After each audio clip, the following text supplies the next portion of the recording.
Have you ever given up on a dream? I'm not talking lowercase d dreams, like the ones that you have every night. I'm talking capital D dreams. The ones that you use to define yourself, the ones that you orient your life around and cultivate for years and years. Those kind of dreams. In this video, I'm going to talk about how I gave up on my dream of becoming a doctor. To be honest, I don't even know when I made the decision to become a doctor. Maybe it was sometime around the age of 9 or 10. And I don't know how qualified I was to be making lifelong decisions at that age. But for as long as I can remember, that's what I wanted to be. Looking back now, I'm not sure where the idea even came from. Perhaps it was my obsession with TV medical dramas, everything from ER to House to Grey's Anatomy. I mean, I was a pretty impressionable youngster. Maybe it was coming from a family where I would be the first person to go to university, and becoming a doctor was the highest form of intellectual achievement that I could think of growing up as this sheltered kid. I felt like I had the collective hope of several generations of my family just riding on me, and I mean, that's certainly not a very humble opinion to have of oneself, but I mean, what teenager doesn't think that the universe revolves around them? Whatever the reason, becoming a doctor was the target. And I was like an arrow loosed from the bow. And something that you should know about me is that I was stubborn. Like, just keep hitting my head against the same problem over and over again. Kind of stubborn.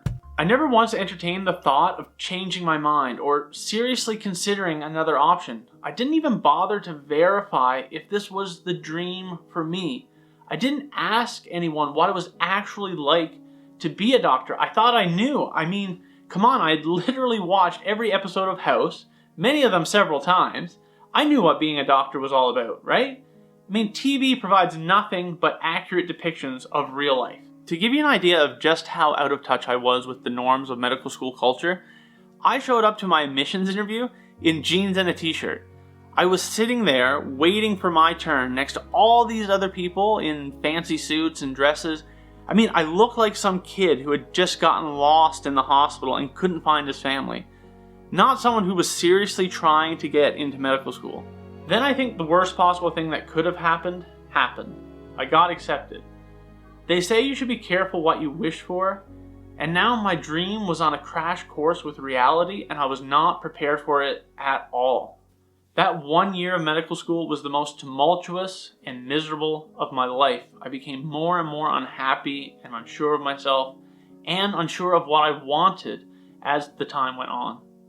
What made all of this far more worse, I think, than it needed to be was the fact that I had tied my entire identity to the idea of becoming a doctor.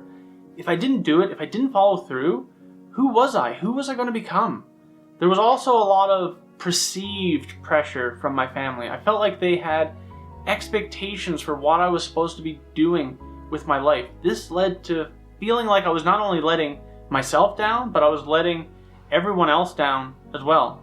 And then on top of that, there were all the sunk costs. I mean, the time, the money. My entire undergraduate program was selected just to prepare me for this one path.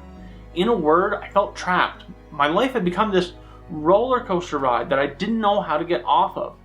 Then in the last semester of my first year, I ended up failing one of my courses by a single multiple choice question. And I'm honestly so grateful that I did. Because of that, I had a choice to make. I could either leave medical school or do the first year all over again.